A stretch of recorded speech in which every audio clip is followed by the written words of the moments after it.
تعبت يا انت اسمك ايه؟ اسمه احمد. احمد. انا في اللوكيشن كله ده اسمه احمد، انا مش مستغرب. جميل. مش تعملوا خدمة التوك توك يا احمد في البتاع؟ اهلا اهلا يا عم شقوب، نورتنا. انت صوتك عامل ليه كده يا احمد؟ ده انا يا عم شقوب، ازيك؟ ده انا اهلا اهلا حبيبي. بيك. أهلاً. شكرا يا احمد. كل اللوكيشن اسمه احمد. شكرا يا حبايبي، شكرا. نورتنا، الحمد لله على سلامتك يا عم شقوب. الله يسلمك يا عامل ايه دلوقتي؟ الحمد لله، ادينا عايشين الحمد لله. الحمد لله بالرك. اصل العمر البني ادم مننا عمره برضه رايح جاي. ربنا يديك الصحه يا عم شقوب. الله يخليك يا حبيبتي. انت اسمك ايه يا؟ انا اسمي ميار يا عم شقوب. الله، منار. منار جميل. لا اسمي ميار مش منار. الله الله بقى اجمل. فنار حاجه حلوه. فنار الاسامي زمان كان ست ابوها اللي جاب ابوها اي اسامي. لو سمحت يعني حد يجي يا احمد، يا احمد. لا مش الاستوديو كله واحد بس يا حبيبي. ودي ده للمخرج يا حبيبي. خد اروحها يا حماد، لا تزعل. سلام. جميل الاستوديو، الادب حلو والله.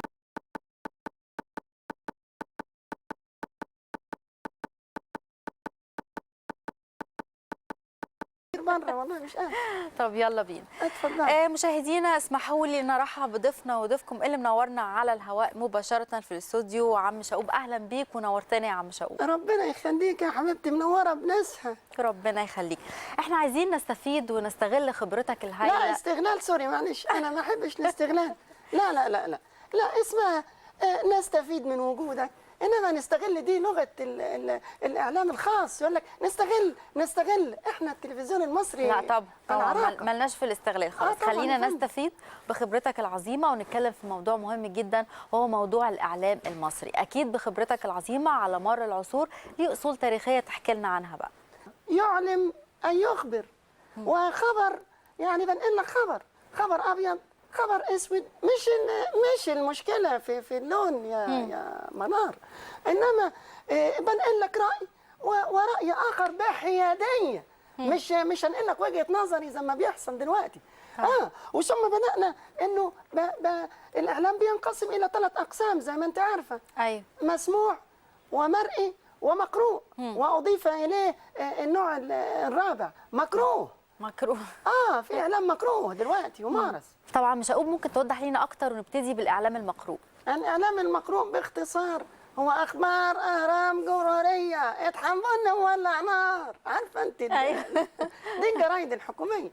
وفي بقى الجرايد الاهليه اللي هي بتاعت شخص جاي بيذيع فرح اخته فرح كده يعني. وفي جرايد الاحزاب.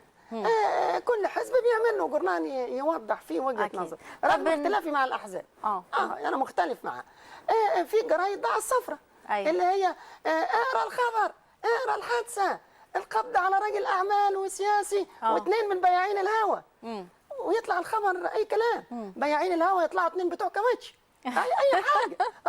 ويتعاملوا بقى مع التين ايجرز اللي هم المراهقين. يعمل لك خبر شوف الفتاه السيليكون. ده كان ده من اخطر انواع الاعلام ده. طب خلينا في الاعلام المسموع بقى تكلمنا. والله هقول لك على حاجه. الاعلام المسموع ظهر في فتره برضو عن طريق الاذاعات الاهليه. كانت الاذاعات الاهليه دي زي القنوات الخاصه كده، كل واحد مالك قناه برضو كان بيعمل له اذاعه. اكيد. تمام. فكان اسمه ماركوني، وماركوني ده كان انجليزي. الراجل ده هو اللي عمل الاذاعه. وكانوا بقى يطلعوا يشوشروا على بعض وتسمعي فيها اغاني لا انزل الله بها من سلطان، زي الواد لما قابلني في حاره مد ايديه واداني سجاره خدتها منه بكل عشم. بيرشوا على بعض سجاير. ده والغنى كان كده. ده غير طبعا ارخي الستاره اللي في ريحنا والطش قال لي كان فيها اشكال من هذه العينات. لما جت بقى الاذاعه المصريه العظيمه وبقت تظهر بقى، ظهرت سنه 34 في شهر مايو 34 كانت الإذاعة المصرية، وهنا ظهرت أعظم كلمة في إفريقيا والشرق الأوسط. هنا القاهرة. هنا القاهرة. تعرفي مين اللي قال هنا القاهرة؟ اتفضل يا عم شقوب، عرفنا بقى المعلومات الغزيرة اللي عندك. أحمد سالم. الله. أحمد سالم هذا الفنان العظيم هو من أول من نطق بلفظة هنا القاهرة. ومن بعدها بقى تحركت الإذاعة المصرية بشكل قوي في يوليو 52 في ثورة يوليو العظيمة. فقد قمنا بتطهير أنفسنا، وتولى أمرنا داخل الجيش رجال نثق في قدرتهم وفي خلقهم وفي وطنيتهم، ولا بد أن مصر كلها ستلقى هذا الخبر بالابتهاج والترحيب. الله، أيام جميلة، أيام جميلة. وبدأت بقى الإذاعات تنطلق وصوت مصر يجلجل، وظهرت صوت العرب سنة 59، وبدأت مصر في تحرير الدول من الاستعمار. شوفي مصر. أيوة. مصر هذه الدولة العريقة لما تعمل إذاعة تحرر أمم، مش زي ما يحدث دلوقتي في الإعلام. الدولة اللي قطرها 4.5 سنتي عايزة الاستعمار يرجع. ده عيب طبعا. هل هو استخدام للإعلام؟ لا. وبدأت بقى صوت العرب تظهر، والثقافة والعلوم والفن، وبدأت مصر بقى تنهض كرائدة. وظهرت طبعا الإعلاميين العظام، الأستاذة أمال فهمي طبعا، وأبلة فضيلة، وطبعا ما ننساش همسة عتاب وصفية المهندس. الله، ده أنت رجعت لنا الزمن جميل قوي اتربينا عليه يا عم شاؤول. طبعا يا حبيبتي. طبعا. أنا ليا موقف وأنا في مع الأستاذة أمال فهمي، كنت خارج من البيت مزنوق يعني، وماشي متضايق شويه، كلنا بنتضايق اكيد طبعا. فوقفت على الشارع عندنا، فلقيت بنوته جميله كده لطيفه وجايه بالميكروفون بتقول لي ممكن نسجل معاك؟ قلت لها كده على الناصيه؟ قالت لي ده اسم البرنامج. شوفي ايام. الله. لا دي كانت ايام جميله يا ميار. إذاعة جمهورية مصر العربية من القاهرة تقدم صباح الخير يلي معانا، يلي معانا الكروان غنى وصحانا وصحانا. أغرب القضايا. مين اللي قتل أخوك ويليام؟ معرفش. إلى ربات البيوت.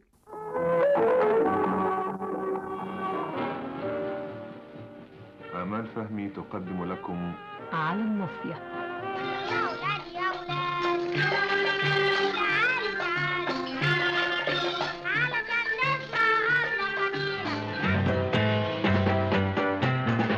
كلمتين وبس.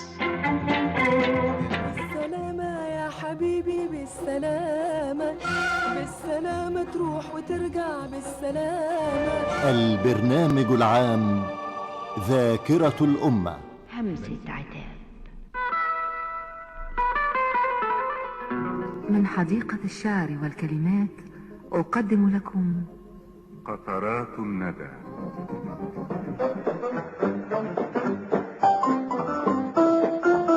أخبار خفيفة. دلوقتي بقى ننتقل للنوع الثالث من الإعلام، وهو الإعلام المرئي. اتكلمنا عنه بقى يا عم شاؤول. طبعا يا حبيبتي. الإعلام المرئي ده بدأ مع ظهور التلفزيون في مصر. وكان ماسبيرو هو جاستن ماسبيرو، عالم فرنسي في علم الإيجيبتولوجي أو المصريات يعني لإخواتنا عشان بس يعني تمام. والراجل ده كان مدير هيئة الآثار في مصر. والراجل ده لما آثار مصر وحطها في المتحف المصري اللي ما زلنا لغاية دلوقتي موجود في ميدان التحرير. أيوة. تخيلي هذا الفرنسي يحافظ على آثار بلدنا احنا. أيوة. بلدنا احنا اللي بننبش دلوقتي ونبيعها. أيوة. تخيلي. فمصر عشان ما تنساش اللي بيقف معاها واللي بيقف ضدها، أكيد أرادت تكريم الراجل ده بعد ما رجع فرنسا. عملت له قطعة أرض كبيرة 12,000 متر. 12,000 متر مبنى ماسبيرو هذا العظيم. أيوة. شوفي الزمن راحة. ودلوقتي بيعملوا مساكن الشباب 65 متر. ده مقاس حمام. وكان الولاد ايام قطعه الارض كان الولاد من بولاق او من ييجوا يلعبوا في الارض، فكان يقول لك يعني من سبيل الدعابه يلا نروح ماسبيرو ونلعب مع ميرو. يعني واخد بالك، هو ده اللي كان دعابه شباب يعني. واتبنى هذا المبنى العظيم وخرج هذا العملاق وانتفض. ماسبيرو أكيد. التلفزيون، سياسة، توجيه، أخبار، أفلام عربية وغربية، بكل القنوات ويلا نشغل عشان الترفيه، كل ثقافة وعلوم وفنون، يسلي تمام زي السياسة.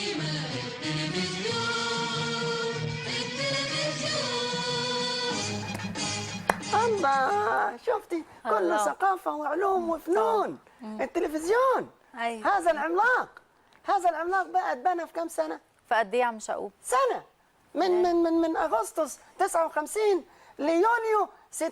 انجاز يا عم طبعا شقوق. انجاز التعبير. أكيد. سنة يقوم فيها عملاق كائن يقول انا اهو، والدائري بيرصف في 15 سنة والمفصلات في 15. ده ايه؟ الشعب لما يحب يشتغل بيشتغل بمزاج طبعا، عنده إرادة. أكيد. واتبنى هذا العملاق على شكل تورتايه، وكان عليها شمعايه جميله واجهزه البث فوق منها. تمام. وبدانا وانطلقنا، وجه الزعيم الكاريزما جمال عبد الناصر وافتتح هذا العملاق العظيم ليكون اناره للعالم العربي والافريقي كله. وده كان سنه كام؟ في الذكرى الثامنه لذكرى ثوره يونيو العظيمه 52 طبعا سنه 1960. ناصر رئيس الجمهوريه يلقي بيان الافتتاح.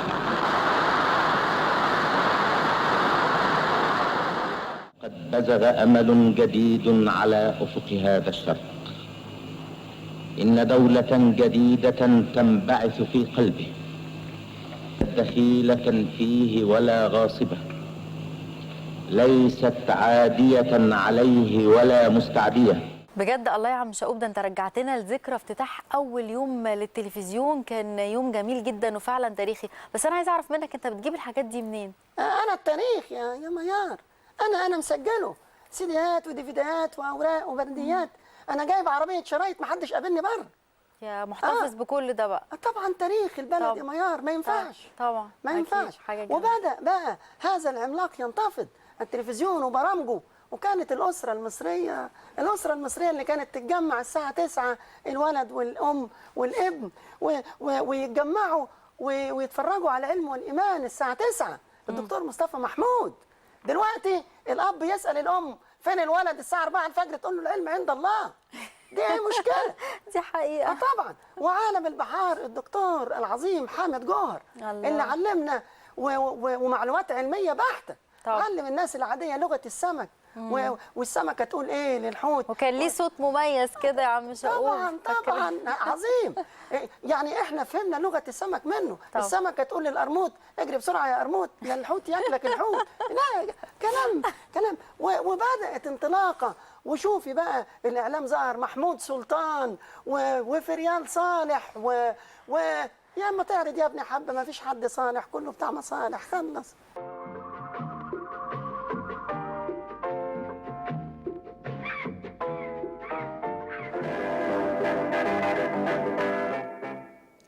سيداتي وسادتي، مساء الخير. أهلا بكم في حلقة جديدة من برنامج جولة الكلام.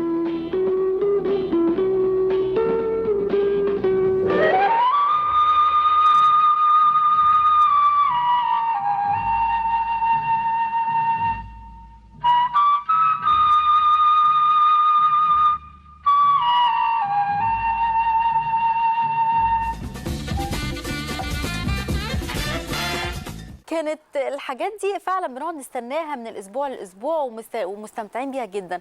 بس بقى عايز اعرف ليه احنا ما بنرجعش نعمل اعمال جميله وبرامج جميله زي دي؟ انا اللي عايز اعرف المخرج ليه ما نزلش بنادي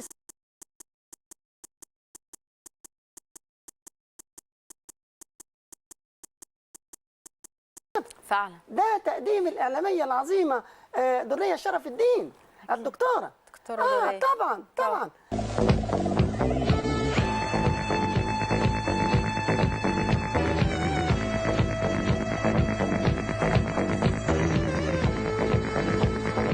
في عصر السماوات المفتوحه وطبعا في قنوات كتير، شايف الاعلام الخاص عامل ازاي؟ سماوات ايه اللي مفتوحه يا ميار؟ مين اللي فتحها يا حبيبتي؟ وضحكوا عليكم وقال لكم العالم قريه صغيره وتداول المعلومات. معلومات ايه اللي تتداول؟ هو كل ما يعرف يقال يا ميار؟ ما ينفعش. ضحكوا علينا واحنا معلش سوري، احنا يعني زي ما يكون بنستقبل وخلاص. هم ادونا الكابل من عندهم واحنا خدنا في الطبق. ناخد بقى في الطبق حلو، ناخد وحش، مفيش. يا حبيبتي اللي بيجي ده لازم احنا نكون مصفى لنفسنا، ما يتناسب مع قيمنا ومبادئنا ناخده. اللي مش معانا مفيش. طب امال فين يا عم شقوق حريه الاعلام بقى؟ صاحب القناه بياكلك المام، واللي بياكلك المام مش هتمشي مع سياسته يا حبيبتي. مش هتاكل مام. يبقى فين حريه الاعلام؟ والا حريه الاعلام انك تروح تمشي تقول لي حريه اعلام، ولو ده حريه اعلام نقول اي كلام من اللي بيتقال زي كده. لا أضع الأديان في دائرة اهتمامي. أنا بقول محمد كتب القرآن، بقول كده، بقول محمد ألف القرآن اللي هو ومش بس محمد، ده كل الكتب أيوة سيدنا المقدسة. محمد عليه الصلاة والسلام، أنت مش مؤمنة إن هو رسول؟ لا، أنا مؤمنة إنه عبقري ومصلح وفيلسوف وقائد عسكري وإنسان عظيم جدا، بس هو اللي ألف القرآن، ومفيش حاجة اسمها وحي ومفيش جبريل. شفتي؟ دي حريه الاعلام. مدرسه الالحاد المشتركه ما عجبكيش الذكر، جبت النتايه بتورينا ايه؟ دي كارثه. هو اي حد يجيب اي حد في اي حد يقول اي حاجه؟ لا، ده مش منطق. عم شاؤوب، مع هذا الكم من برامج التوك شو شايف رايك فيه ايه؟ لا، ما هو ما بقاش فيه توك، بقى شو بس. قال ده ما ينفعش يا ميار ان احنا نجيب 2 اقعدهم واحضر لهم الشواطير والميه والسكاكين واسخنهم على بعض وهم يضربوا بعض زي كده. انتوا خونه الاسلام، انتوا خونه الاسلام، انتوا خونه الاسلام. احترم نفسك. انت مسيكر ربي دعنا باسم. هو ده بقى التك شو اللي يريح؟ لا، وبعدين نرفعه على اليوتيوب ونعمل منه مشاهدات وفلوس واي كلام. ده مش اعلام يا مار. وبعدين سيبنا حياديه الاعلام واتجهنا لاماكن تانية في التوك شو، وكل واحد بقى ايه عمل لي مدرسه وعين نفسه ناظر وقعد ينظر بقى. ما هو ادوا برنامج. طبعا مش شاؤوب، ممكن توضح لنا اكتر او تشرح لنا في الجزئيه دي؟ عندنا مثلا المدرسه الكلاسيكيه التراجيديه، ودي مؤسسها الفنان العظيم يوسف بيك وهبه. يا لضربات القدر، انتوا طعنتوني بخنجر ذا حده. اتجوزوا اتنيلوا، لكن انا بريء من نسلكم ومن نسلكم. وفيها طلبه طبعا خرجوا من هذه المدرسه بس مشوهين الفكر، يعني ما عندهمش الموضوع.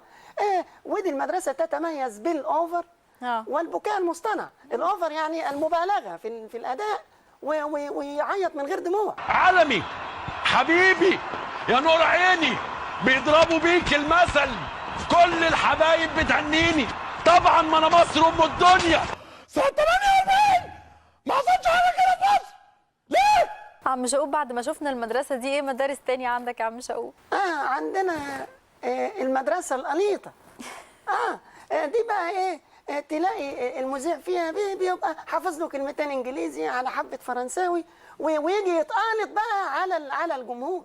We have not heard you speak out at the constitutional declaration. We have not heard you speak out at the Constitution. And I've heard some voices in Washington say now that maybe we have been too late. Maybe we have been too silent. إذا كان على اللغة فإحنا بنتكلم لغة.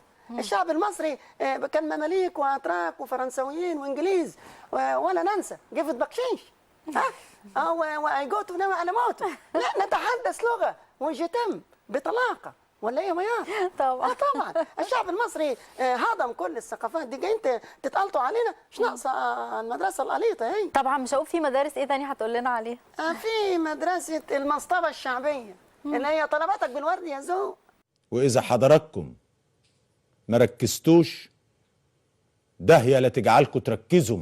واحيانا يتصادف ان تبقى المدرسه الحكوميه جنبها مدرسه لغات، فيحاول الولد يلقط جملتين بتاع يتفزلك بيهم، فيبقى حاله ما تورينا يا ابني. وحل النزاعات بمعهد ماكسول بجامعة سيراكوز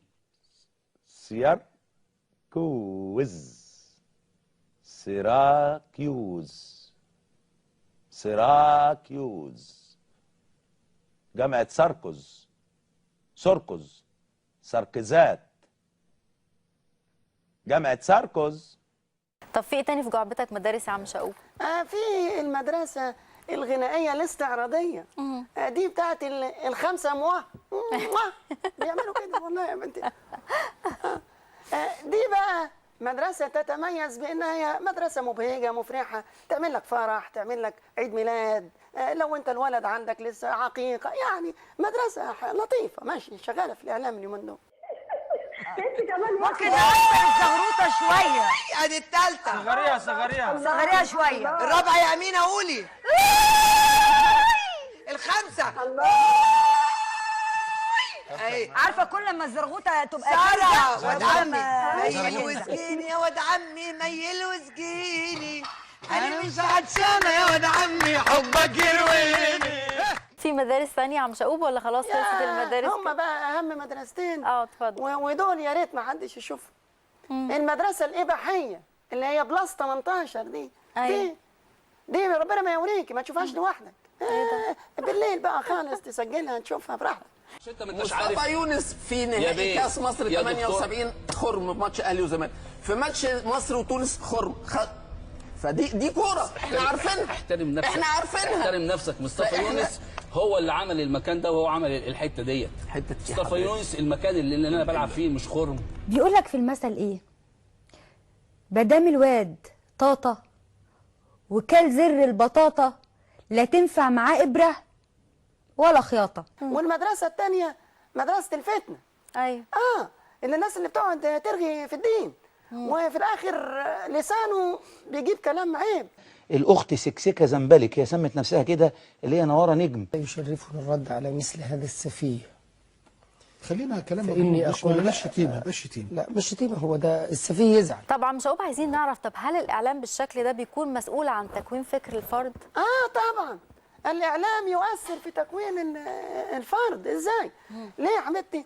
احنا لينا ربنا خلق لنا ودنين صح؟ طبعا. لما تسمعي المعلومه من ودن الشمال أيوة. غير لما تسمعيها من ودن اليمين. ازاي بقى؟ اقول لحضرتك المعلومه لما تيجي شمال بتلف شمال في الدماغ ما تبقاش مظبوطه وتمشي انت مش سامعه حد، ولما تيجي يمين برضه بتلف يمين وده برضه مش منطقي. احنا عندنا كانت ودننا بتسمع لا يمين ولا شمال ودي قعدت بينا 30 سنه لما الشعب استخدم معاها لغه الاشاره. ما ينفعش. فعشان كده حبيبي انا بقول لاخواننا المشاهدين لو انت حاطط التلفزيون شمال هيجي لك اعلام الشمال، ولو انت حاطه يمين هتسمع اعلام اليمين. انا رايي يا حبيبي حط الشاشه في النص عشان تسمع بودانك الاثنين عشان تبقى محايد. يعني رايي الشخصي تطفي ده وتطفي ده وتسمع التلفزيون المصري اللي هو المحايد اللي كانوا عايزين يوقعوه. كلام جميل يا عم شقوب، وعايز اعرف منك بقى ايه رايك في الاعلام الرياضي؟ جينا بقى في الاعلام الرياضي والايروبيك والكلام اللي ما هو فين يا ميار؟ اين الاعلام الرياضي في مصر؟ انا مش هتكلم عن الكابتن لطيف والدوزوي وحماده امام ولا صالح سليم هذا الرائع في فيلم الشموع السوداء والكلب اللي كان معاه. لا ده مش هنتكلم عن اللعيبه اللي كانت بتلعب للعب بس ما كانش بياخدوا. انما دلوقتي اللعيبه عندنا يكسب ياخد فلوس، يخسر ياخد فلوس، ما يروحش كاس العالم نديله فلوس. يا عم ده غير يا ميار، غير اننا دلوقتي عندنا حاجه عجيبه في الدوري بتاعنا. احنا الدوري بتاعنا من غير جمهور والجمهور بيتابع دوري تاني. ده ايه اللي احنا فيه ده؟ ويقول لك برشلونه بتلعب وتلاقي الشوارع. لا عفوا برشلونه. لا برشلونه هم لما جم لعبوا الاهلي هنا غلبوه 4-1 يبقى برشلونه ولا مش برشلونه يا حبيبي؟ ده الاعلام الرياضي. وانا بحب اتوجه بالشكر للراجل اللي عمل مدرسه لوحده في الاعلام الرياضي، مدرسه الامينو اسيد اللي هو الراجل بتاع البومب سلام اللي بيعمل كده. بومب سلام؟ اللي هو لما يرفع الواد فوق ويقول لك بوم سلام بوم باور سلام. طبعا مش هقول انت بتشجع نادي ايه؟ انا الصراحه كنت بشجع نادي القطن لغايه لما رخص وبقى فايبر وما عادش بيلعب في اي درجات. والله كان نادي صيفي رائع، كان بيمص العرق لا كان نادي هايل صراحه. وبعد منه شويه ورشحت السكه الحديد قبل ما يسرقوا الفلنكات. جرش النادي في الدرجه الثانيه مميز وبيتطوق في الدوري دلوقتي كويس. طيب عظيم، ده بقى كان اعلام التوك شو واعلام الرياضي. عايزين نعرف بقى فين اعلام الطفل؟ هو فين يا حبيبتي اعلام الطفل؟ اعلام الطفل كان زمان عندما التلفزيون صنع لا ننسى بابا ماجد وماما نجوى وبقلص اللي كان عامل مشاكل في أيوة الاستوديو طبعا. وكانت بتعمل عليه كنترول ماما نجوى وبابا شارو. الله يخرب بيت اللي شارو واستشاروا يا ميار بان الاعلام يبقى كده، ان احنا ناخد ثقافه الطفل من الغرب يا ميار. ينفع ان احنا ناخد مفيش حاجه يا بنتي من الغرب بتيجي تسر القلب. احنا دلوقتي بقينا اعلام بنتين وسبانج بوب، اعلام السفنجه. احنا بقينا اعلام السفنجه، ما الطفل جاي من بره. أيوة يا بنتي اعلام الطفل دلوقتي في مصر بقى حلاوه روح. يا عم سلام قولوا بقى.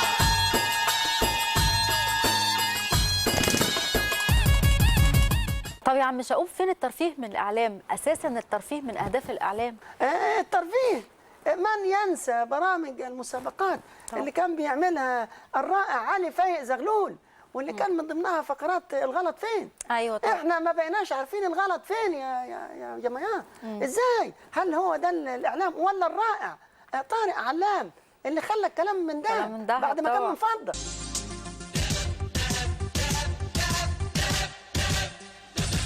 اللي فاضل بقى دلوقتي في الترفيه هو اعلام التريكس. اعلام التريكس يا ميار، اللي يحط لك صورتين ويقول لك اتصل دلوقتي. أيوة. 20,000 دولار. لا، طب والله بتصل عليهم 300 جنيه 300 جنيه يا ميار. ما حد سابني على الخط ولا حد سال فيا، ويقول لك قول الفرق، والفرق باين، يعني الفرق باين اهو. دي من اساسيات جسم الانسان. انا بتكلم على حاجه لابساها الفنانه في الصوره الاولى كامله، في الصوره الثانيه شال نصها. طب يا عم شؤوب، بالنسبه لبرامج المنوعات بقى يبقى الطرفه والضحكه والخفه والرقه وجلال علام.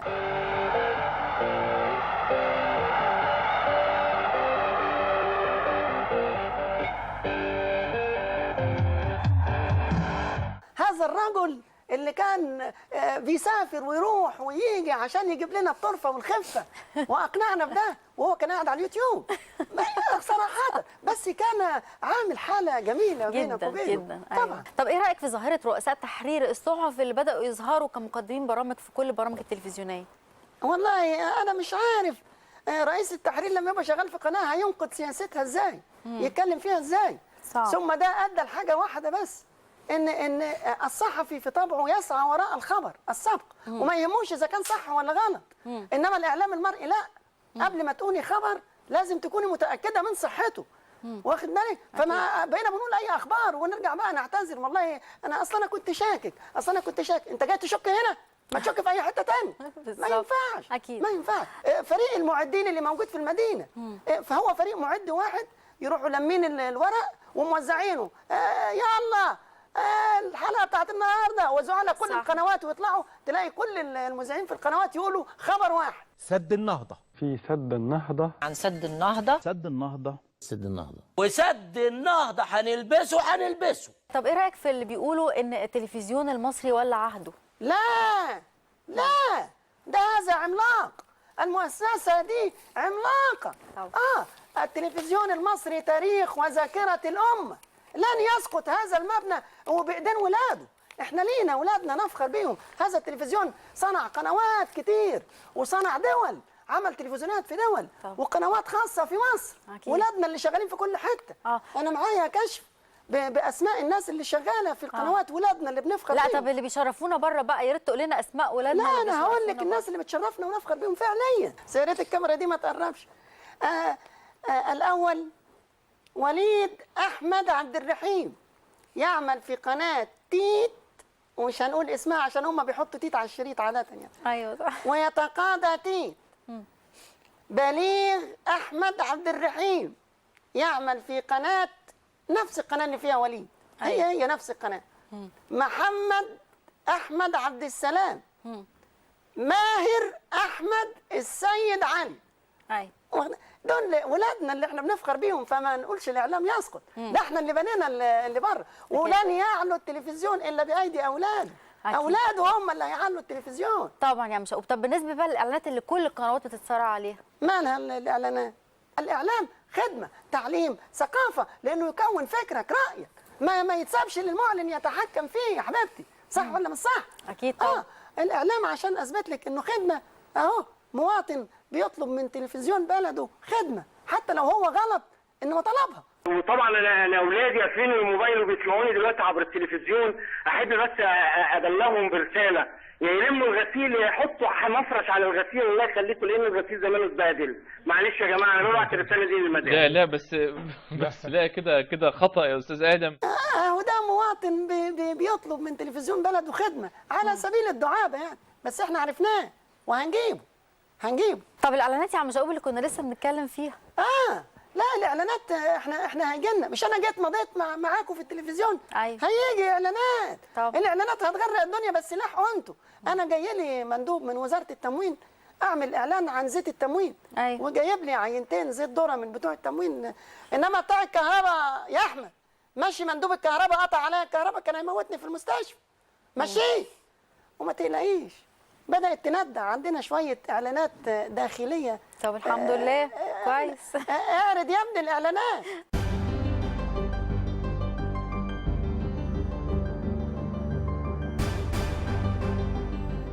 طب في نهايه حلقتنا يا عم شعوب احنا فعلا بنشكرك ان انت اتحت لنا الفرصه دي وان احنا اخذنا من وقتك. ان شاء الله مستنيين حلقات تانية نتكلم في موضوعات مهمه جدا ونستفيد بكل خبرتك. مره تانية نورتنا يا عم شعوب. لا مش كلها، انا هديكم جزء نقطه. ليه بس كده؟ عايزين خبرتك كلها. انا سعيد بيكي يا احنا اسعد والله فعلا. اسنديني يا بنتي على مهلك على مهلك. حد يا احمد حد يجي، انت بتصور يا ابني بقى، بتصور يا حبيبي. ما انا سنداك اهو يا عم شعوب. بنتي بتسندني. ممكن صوره للفيس؟ اتفضل. وصورة تانية للانستجرام، و2 جرام بقى عشان العضل. ميرسي. انا اللي ميرسي يا عم شعوب، بشكرك. ميرسي ليك، شكرا. ميرسي يا احمد. يبقى هاتي الورق ده يا ميار، انا برضو ما شفتكيش كويس بس انت كويس. يلا يا احمد حبيبي، حد يجي ياخد ارواحايا ويمشيني. يا جماعه، يا احمد، يا احمد، ايه يا احمد، التوك توك بره وحاسبته ولا ايه؟